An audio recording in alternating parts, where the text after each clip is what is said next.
Roughing It in the Bush by Susanna Moodie. Chapter 4. Tom Wilson's Emigration. Of all odd fellows, this fellow was the oddest. I have seen many strange fish in my days, but I never met with his equal. About a month previous to our emigration to Canada, my husband said to me, "You need not expect me home to dinner to-day.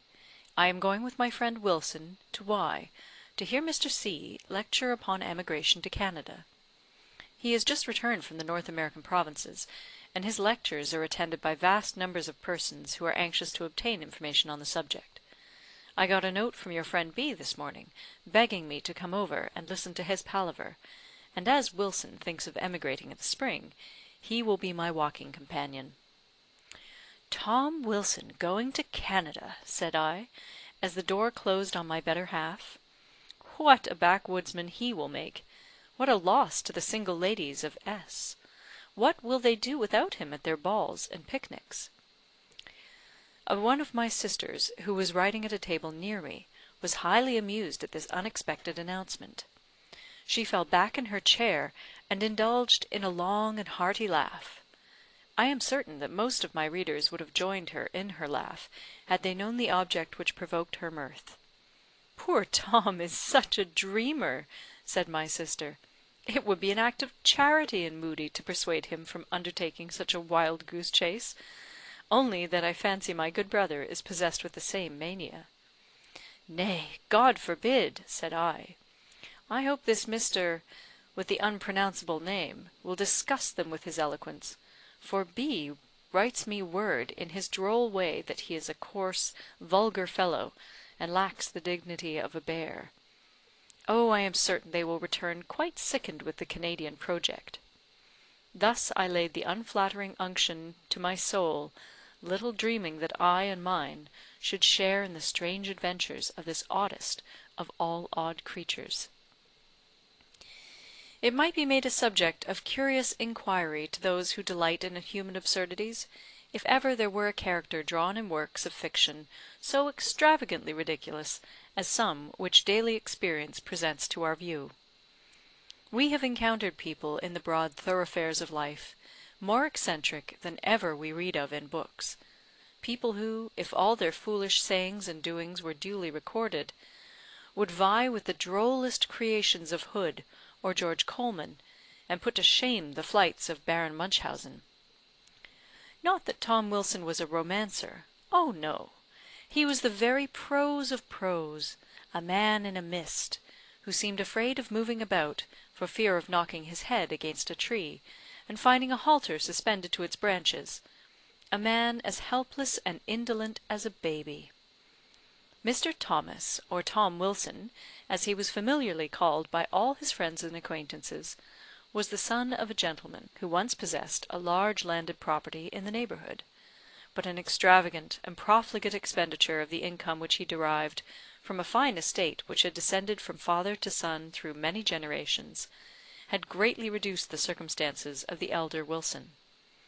Still, his family held a certain rank and standing in their native county, of which his evil courses, bad as they were, could not wholly deprive them.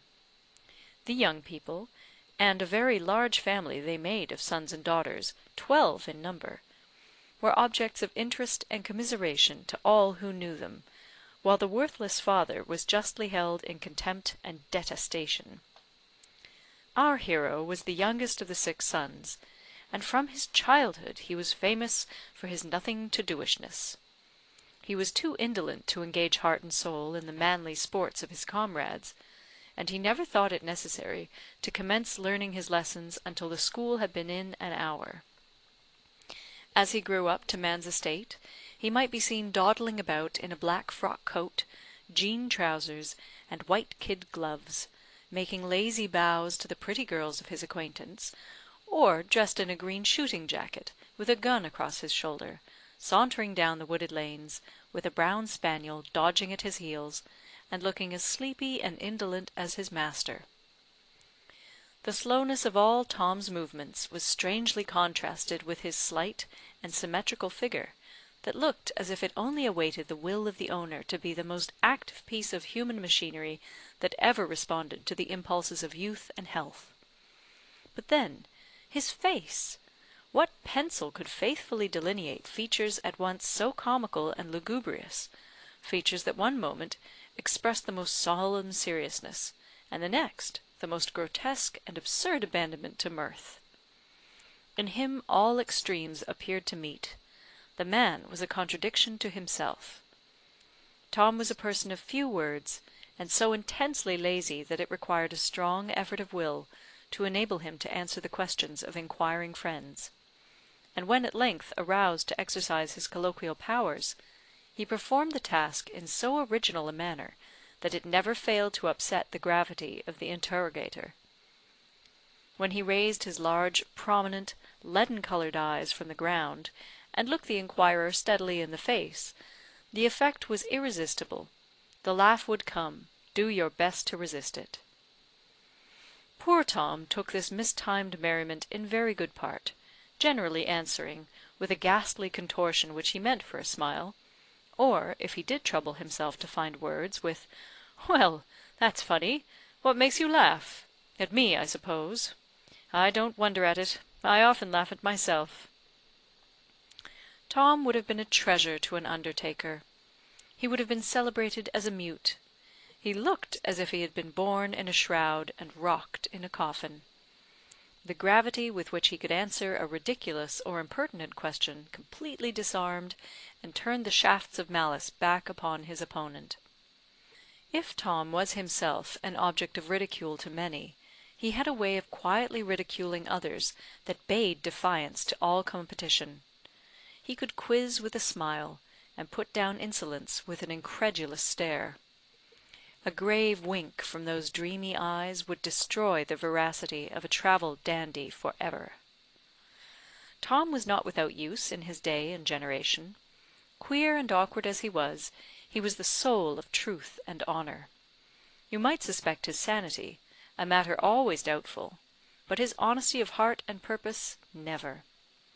When you met Tom in the streets, he was dressed with such neatness and care, to be sure it took him half the day to make his toilet, that it led many persons to imagine that this very ugly young man considered himself an Adonis; and I must confess that I rather inclined to this opinion.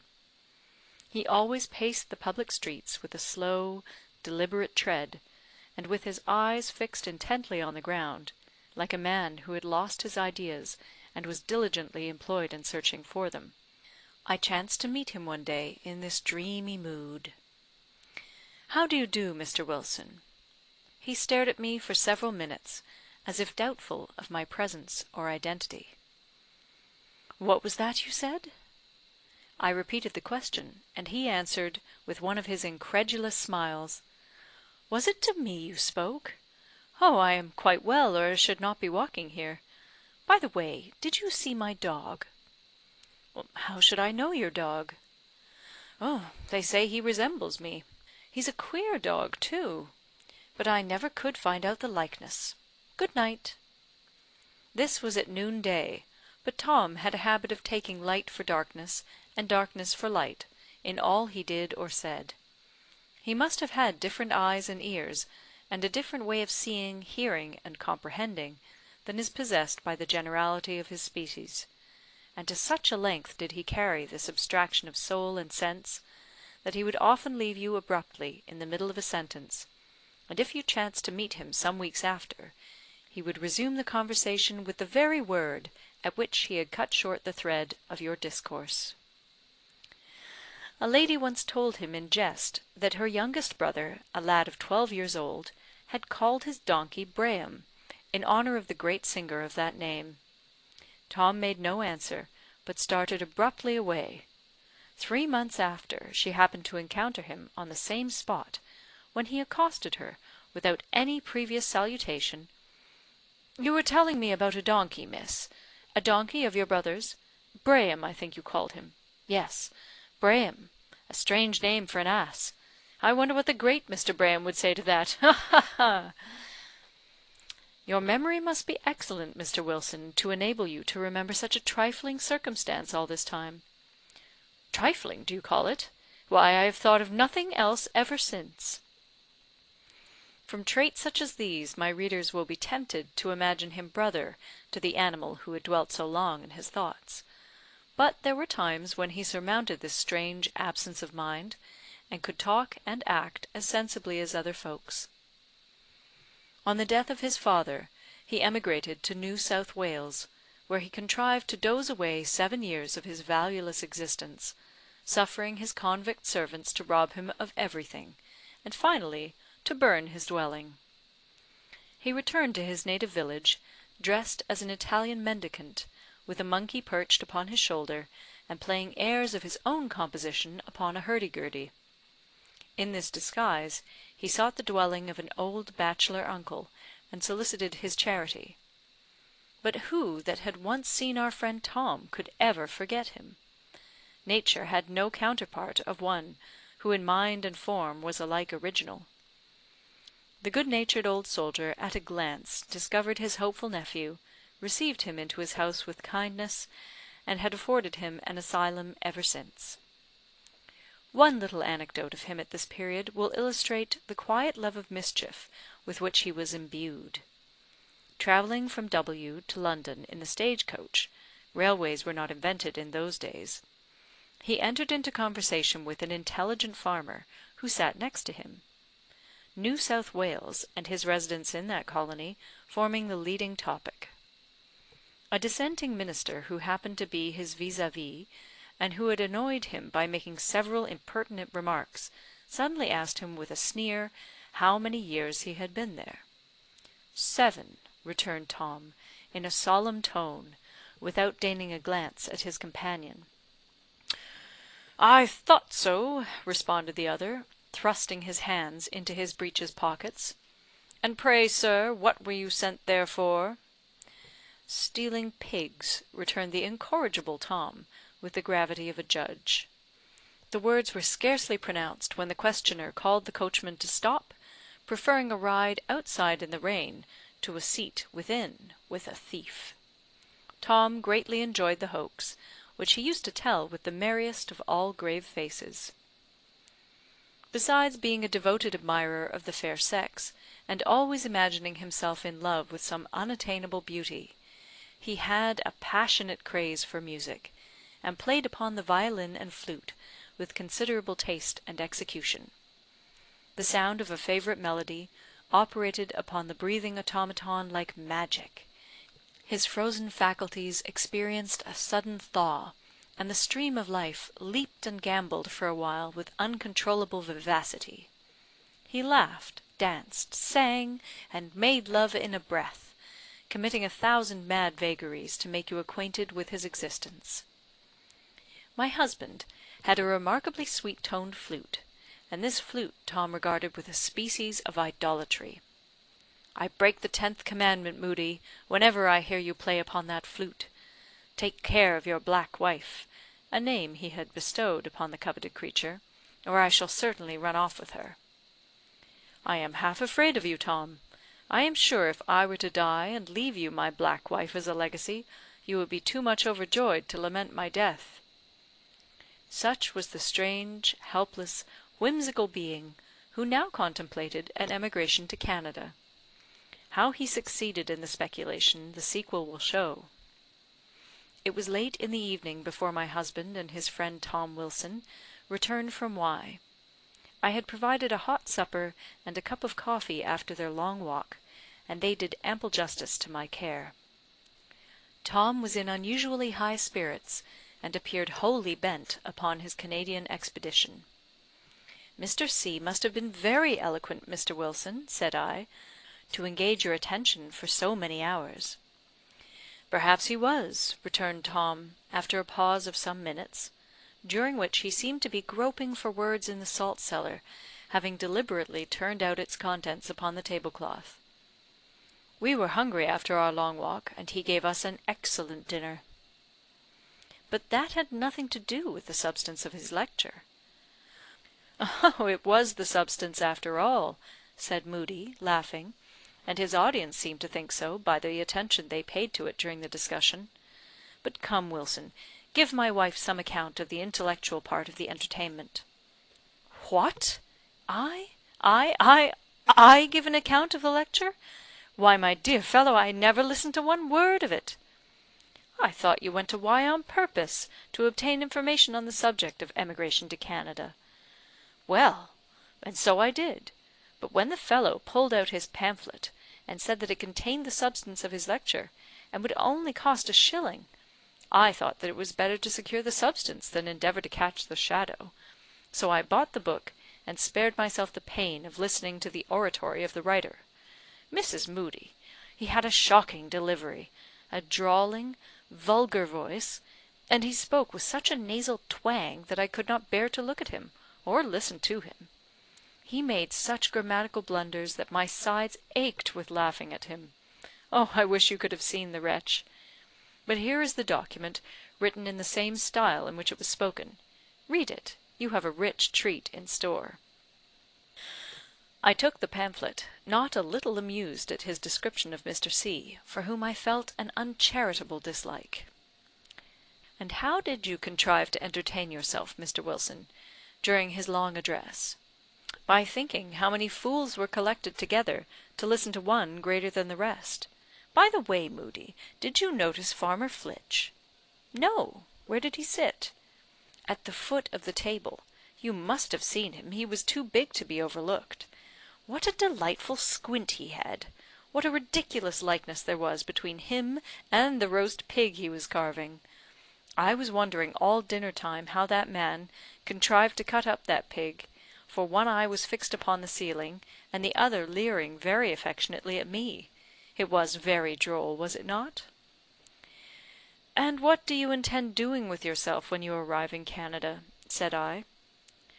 "Find out some large hollow tree, and live like Bruin in winter by sucking my paws. In the summer there will be plenty of mast and acorns to satisfy the wants of an abstemious fellow." "But joking apart, my dear fellow," said my husband, anxious to induce him to abandon a scheme so hopeless, "do you think that you are at all qualified for a life of toil and hardship?" "Are you?" returned Tom, raising his large, bushy, black eyebrows to the top of his forehead, and fixing his leaden eyes steadfastly upon his interrogator, with an air of such absurd gravity that we burst into a hearty laugh. "Now, what do you laugh for? I am sure I asked you a very serious question." "But your method of putting it is so unusual that you must excuse us for laughing." "I don't want you to weep," said Tom. "But as to our qualifications, Moodie, I think them pretty equal. I know you think otherwise, but I will explain. Let me see, what was I going to say? I have it. You go with the intention of clearing land, and working for yourself, and doing a great deal. I have tried that before, in New South Wales, and I know that it won't answer. Gentlemen can't work like labourers, and if they could, they won't. It is not in them, and that you will find out. You expect, by going to Canada, to make your fortune, or at least secure a comfortable independence.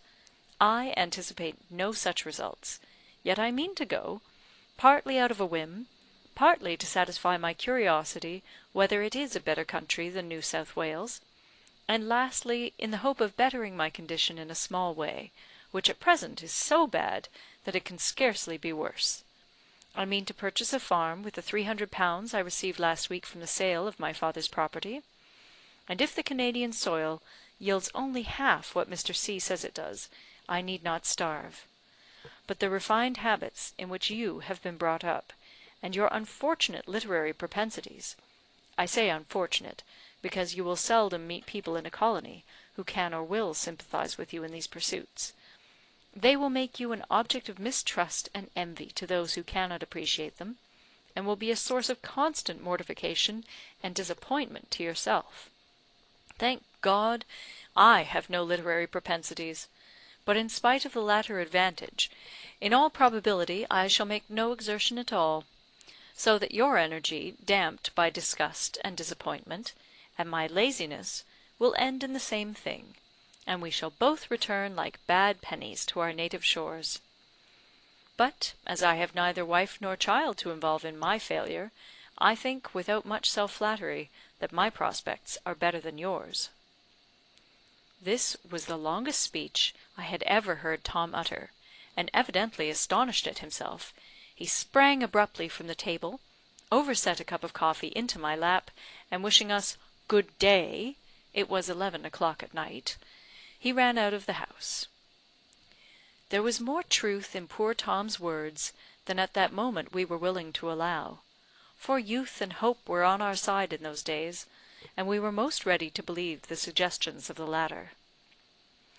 My husband finally determined to emigrate to Canada, and in the hurry and bustle of a sudden preparation to depart, Tom and his affairs, for a while, were forgotten. How dark and heavily did that frightful anticipation weigh upon my heart! As the time for our departure drew near, the thought of leaving my friends and native land became so intensely painful that it haunted me even in sleep. I seldom awoke without finding my pillow wet with tears. The glory of May was upon the earth, of an English May. The woods were bursting into leaf, the meadows and hedgerows were flushed with flowers, and every grove and copsewood echoed to the warblings of birds and the humming of bees. To leave England at all was dreadful; to leave her at such a season was doubly so. I went to take a last look at the old Hall, the beloved home of my childhood and youth; to wander once more beneath the shade of its venerable oaks; to rest once more upon the velvet sward that carpeted their roots. It was while reposing beneath those noble trees that I had first indulged in those delicious dreams which are a foretaste of the enjoyments of the spirit land. In them the soul breathes forth its aspirations in a language unknown to common minds, and that language is poetry. Here annually, from year to year, I had renewed my friendship with the first primroses and violets, and listened with the untiring ear of love to the spring roundelay of the blackbird, whistled from among his bower of May blossoms. Here I had discoursed sweet words to the tinkling brook, and learned from the melody of waters the music of natural sounds. In these beloved solitudes, all the holy emotions which stir the human heart in its depths had been freely poured forth, and found a response in the harmonious voice of nature, bearing aloft the choral song of earth to the throne of the Creator. How hard it was to tear myself from scenes endeared to me by the most beautiful and sorrowful recollections! Let those who have loved and suffered as I did say. However the world had frowned upon me, Nature, arrayed in her green loveliness, had ever smiled upon me like an indulgent mother, holding out her loving arms to enfold to her bosom her erring but devoted child. Dear, dear England! Why was I forced by a stern necessity to leave you? What heinous crime had I committed, that I, who adored you, should be torn from your sacred bosom, to pine out my joyless existence in a foreign clime? Oh, that I might be permitted to return and die upon your wave-encircled shores, and rest my weary head and heart beneath your daisy-covered sod at last! Ah, these are vain outbursts of feeling, melancholy relapses of the spring home-sickness. Canada! Thou art a noble, free, and rising country, the great fostering mother of the orphans of civilization. The offspring of Britain, thou must be great, and I will and do love thee, land of my adoption, and of my children's birth, and oh, dearer still to a mother's heart, land of their graves. Whilst talking over our coming separation with my sister C., we observed Tom Wilson walking slowly up the path that led to the house. He was dressed in a new shooting jacket, with his gun lying carelessly across his shoulder, and an ugly pointer dog following at a little distance. "Well, Mrs. Moodie, I am off," said Tom, shaking hands with my sister instead of me. "I suppose I shall see Moodie in London. What do you think of my dog?" patting him affectionately. "I think him an ugly beast," said C. "Do you mean to take him with you?" "An ugly beast! Duchess a beast! Why, she is a perfect beauty. Beauty and the Beast. Ha, ha, ha! I gave 2 guineas for her last night." I thought of the old adage. "Mrs. Moodie, your sister is no judge of a dog." "Very likely," returned C., laughing. "And you go to town to night, Mr. Wilson? I thought as you came up to the house that you were equipped for shooting."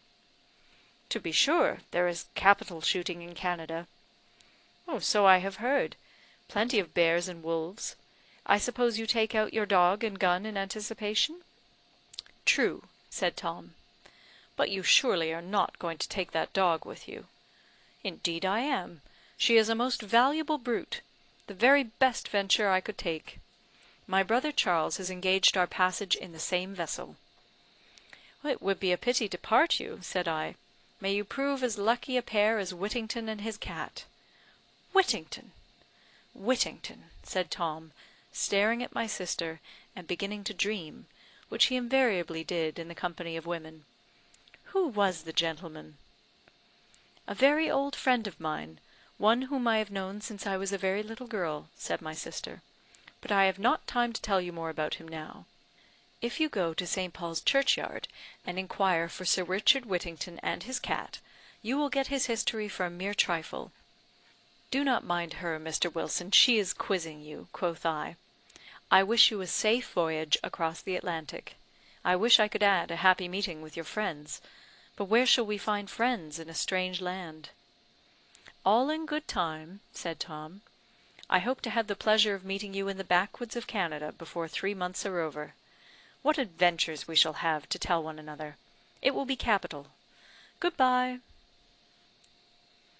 "Tom has sailed," said Captain Charles Wilson, stepping into my little parlour a few days after his eccentric brother's last visit. "I saw him and Duchess safe on board. Odd as he is, I parted with him with a full heart. I felt as if we should never meet again. Poor Tom! He is the only brother left me now that I can love. Robert and I never agreed very well, and there is little chance of our meeting in this world. He is married and settled down for life in New South Wales, and the rest, John, Richard, George, are all gone, all." "Was Tom in good spirits when you parted?" "Yes. He is a perfect contradiction. He always laughs and cries in the wrong place. 'Charles,' he said, with a loud laugh, 'tell the girls to get some new music against I return; and hark ye, if I never come back, I leave them my kangaroo waltz as a legacy.'" "What a strange creature!" Strange indeed. You don't know half his oddities. He has very little money to take out with him, but he actually paid for 2 berths in the ship, that he might not chance to have a person who snored sleep near him. £30 thrown away upon the mere chance of a snoring companion. "Besides, Charles," quoth he, "I cannot endure to share my little cabin with others. They will use my towels and combs and brushes, like that confounded rascal who slept in the same berth with me coming from New South Wales, who had the impudence to clean his teeth with my toothbrush. Here I shall be all alone, happy and comfortable as a prince, and Duchess shall sleep in the after berth, and be my queen." And so we parted, continued Captain Charles. "May God take care of him, for he never could take care of himself." That puts me in mind of the reason he gave for not going with us. He was afraid that my baby would keep him awake of a night. He hates children, and says that he never will marry on that account. We left the British shores on the 1st of July, and cast anchor, as I have already shown, under the castle of St. Louis at Quebec, on the 2nd of September, 1832. Tom Wilson sailed the 1st of May, and had a speedy passage, and was, as we heard from his friends, comfortably settled in the bush, had bought a farm, and meant to commence operations in the fall. All this was good news, and as he was settled near my brother's location, we congratulated ourselves that our eccentric friend had found a home in the wilderness at last, and that we should soon see him again. On the 9th of September, the steamboat William IV. Landed us at the then small but rising town on Lake Ontario. The night was dark and rainy. The boat was crowded with emigrants, and when we arrived at the inn, we learnt that there was no room for us, not a bed to be had, nor was it likely, owing to the number of strangers that had arrived for several weeks, that we could obtain one by searching farther. Moodie requested the use of a sofa for me during the night, but even that produced a demur from the landlord. Whilst I awaited the result in a passage, crowded with strange faces, a pair of eyes glanced upon me through the throng. Was it possible? Could it be Tom Wilson? Did any other human being possess such eyes, or use them in such an eccentric manner?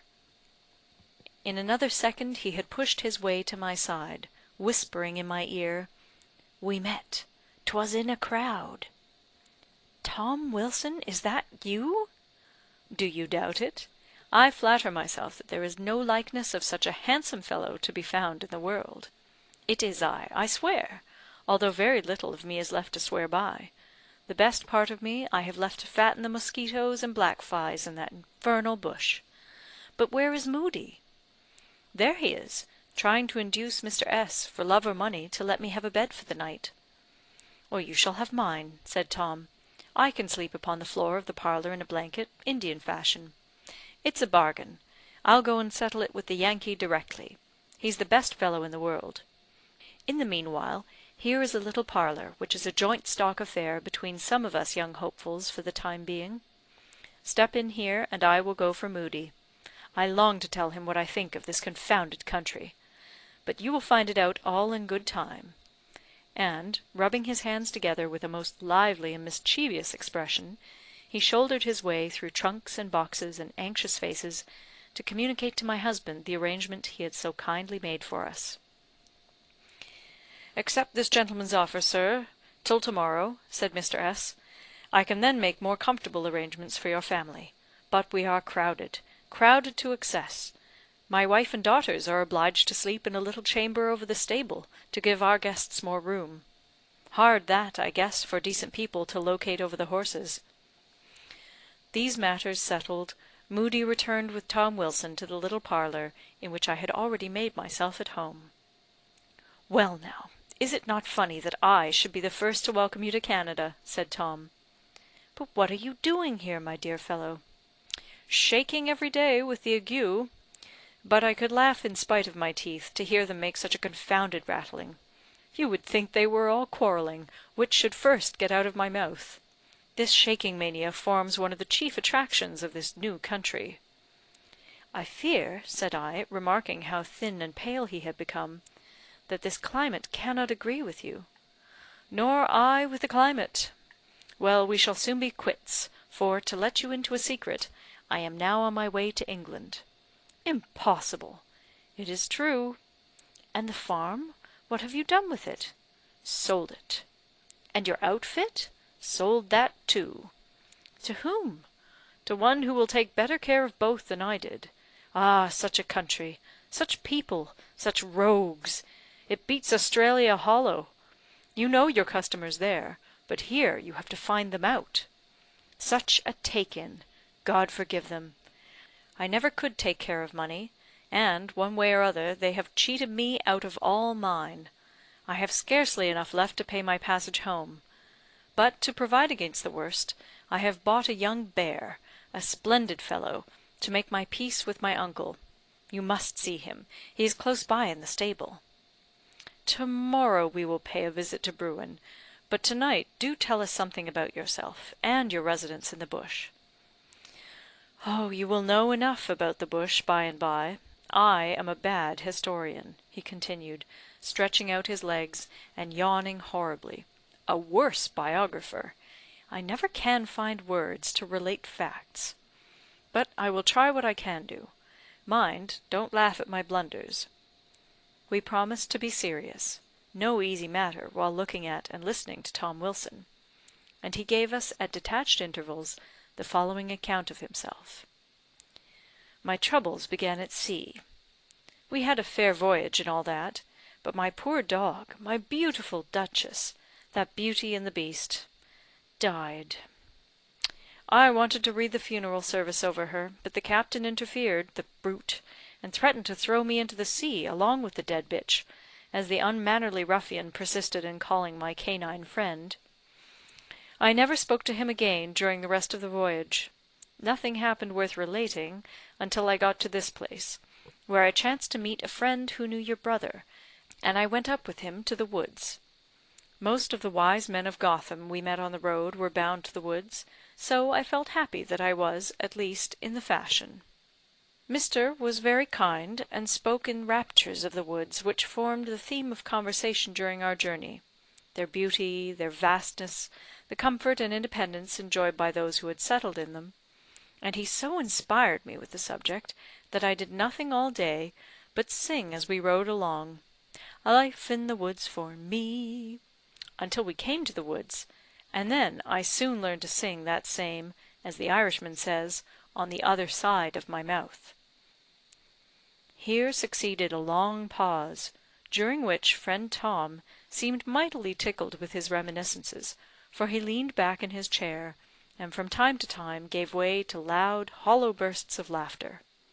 "Tom, Tom, are you going mad?" said my husband, shaking him. "I never was sane, that I know of," returned he. "You know that it runs in the family. But do let me have my laugh out. The woods! Ha! ha!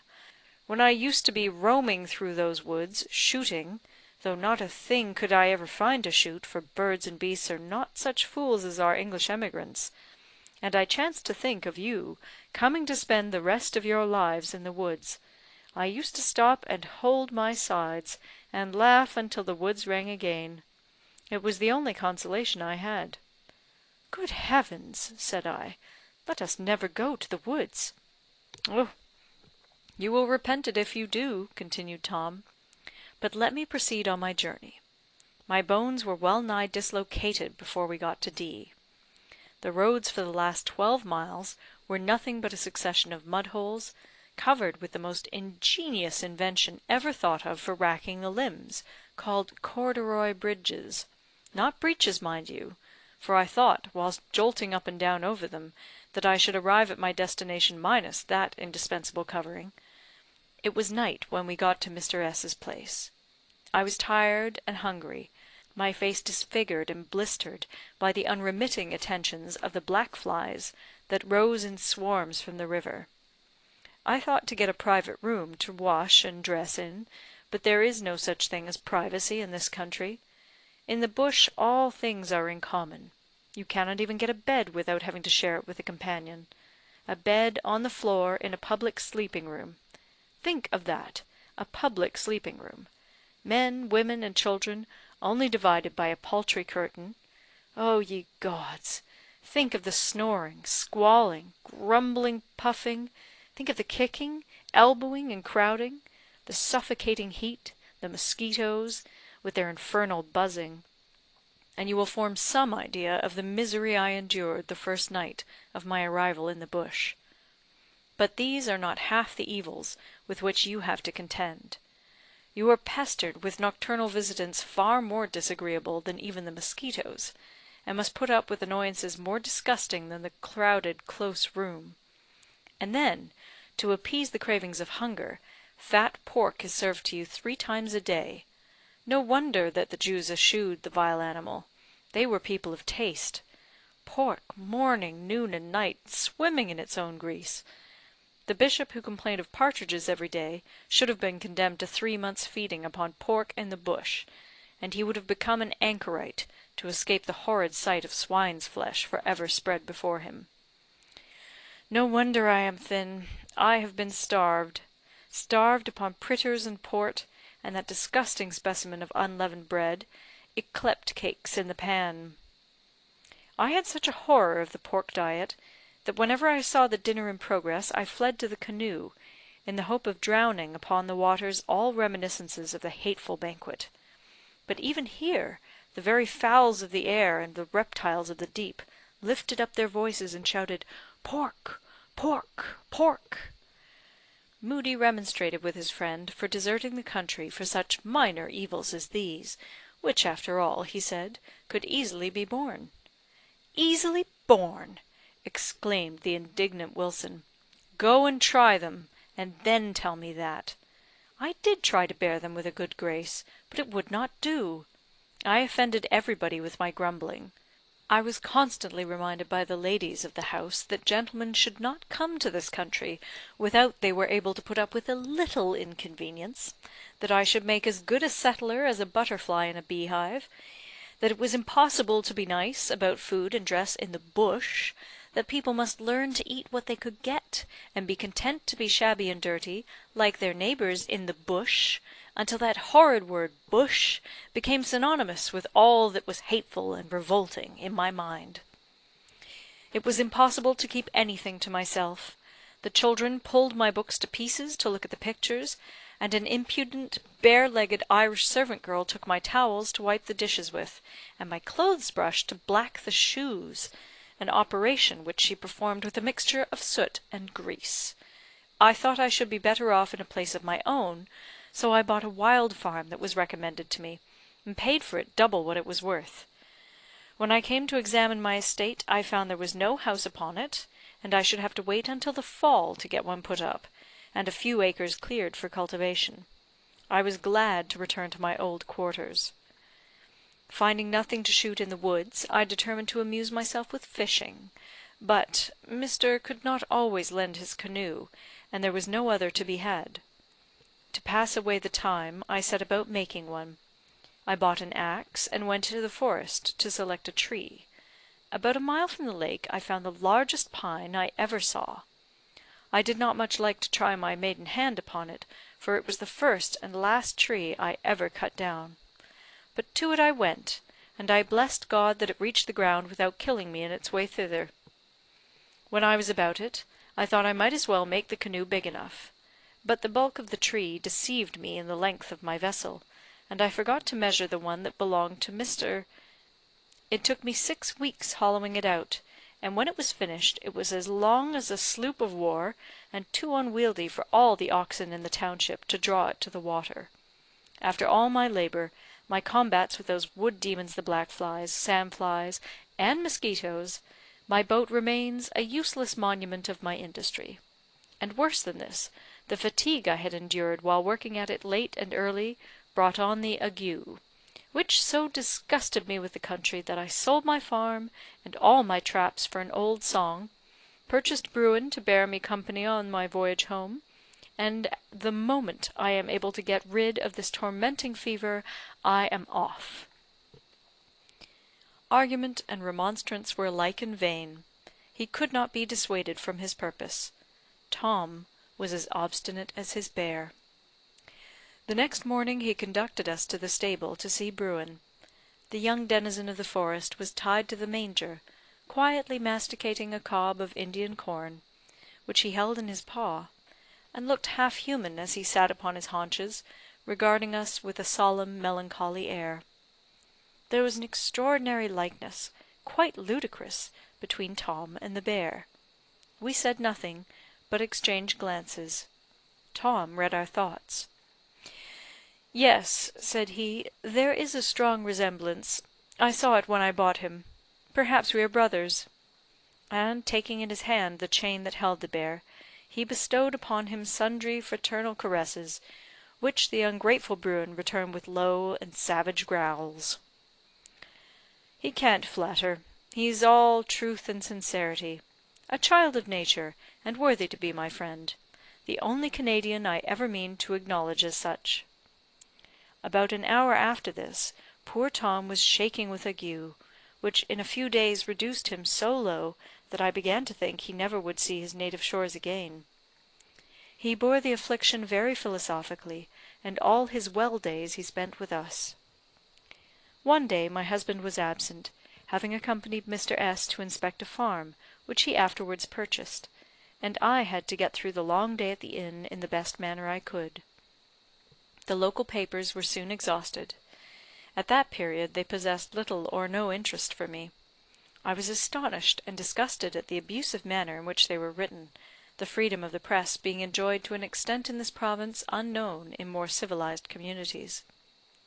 Men, in Canada, may call one another rogues and miscreants in the most approved Billingsgate, through the medium of the newspapers, which are a sort of safety valve to let off all the bad feelings and malignant passions floating through the country, without any dread of the horsewhip. Hence it is the commonest thing in the world to hear one editor abusing, like a pickpocket, an opposition brother, calling him a reptile, a crawling thing, a calumniator, a hired vendor of lies, and his paper a smut machine, a vile engine of corruption, as base and degraded as the proprietor, etc. Of this description was the paper I now held in my hand, which had the impudence to style itself the Reformer, not of morals or manners, certainly, if one might judge by the vulgar abuse that defiled every page of the precious document. I soon flung it from me, thinking it worthy of the fate of many a better production in the olden times, that of being burned by the common hangman. But happily the office of hangman has become obsolete in Canada, and the editors of these refined journals may go on abusing their betters with impunity. Books I had none, and I wished that Tom would make his appearance, and amuse me with his oddities; but he had suffered so much from the ague the day before, that when he did enter the room to lead me to dinner, he looked like a walking corpse, the dead among the living. So dark, so livid, so melancholy, it was really painful to look upon him. "I hope the ladies who frequent the ordinary won't fall in love with me," he said, grinning at himself in the miserable looking-glass that formed the case of the Yankee clock, and was ostentatiously displayed on a side table. "I look quite killing to-day. What a comfort it is, Mrs. M., to be above all rivalry." In the middle of dinner, the company was disturbed by the entrance of a person who had the appearance of a gentleman, but who was evidently much flustered with drinking. He thrust his chair in between two gentlemen who sat near the head of the table, and in a loud voice demanded fish. "Fish, sir?" said the obsequious waiter, a great favourite with all persons who frequented the hotel. "There is no fish, sir. There was a fine salmon, sir, had you come sooner, but 'tis all eaten, sir." "Then fetch me some." "I'll see what I can do, sir," said the obliging Tim, hurrying out. Tom Wilson was at the head of the table, carving a roast pig, and was in the act of helping a lady, when the rude fellow thrust his fork into the pig, calling out as he did so, "Hold, sir! Give me some of that pig. You have eaten among you all the fish, and now you are going to appropriate the best parts of the pig?" Tom raised his eyebrows, and stared at the stranger in his peculiar manner, then very coolly placed the whole of the pig on his plate.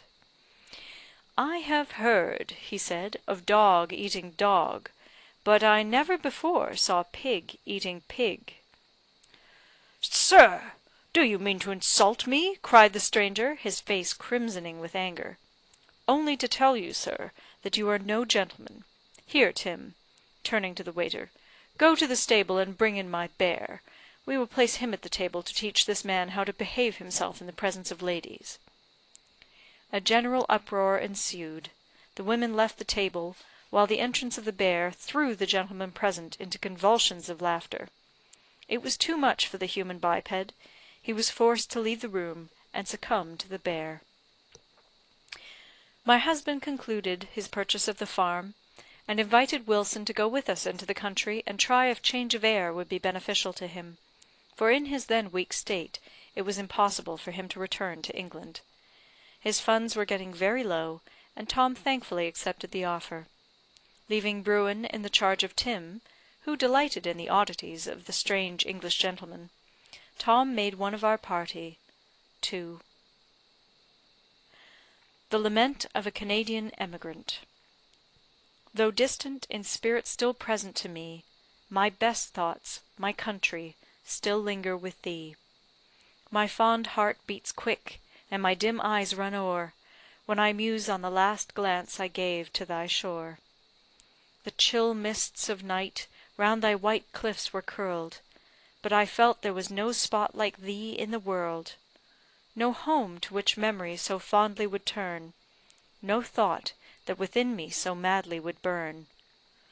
But one stood beside me whose presence repressed the deep pang of sorrow that troubled my breast, and the babe on my bosom so calmly reclining, checked the tears as they rose, and all useless repining. Hard indeed was the struggle, from thee forced to roam, but for their sakes I quitted both country and home.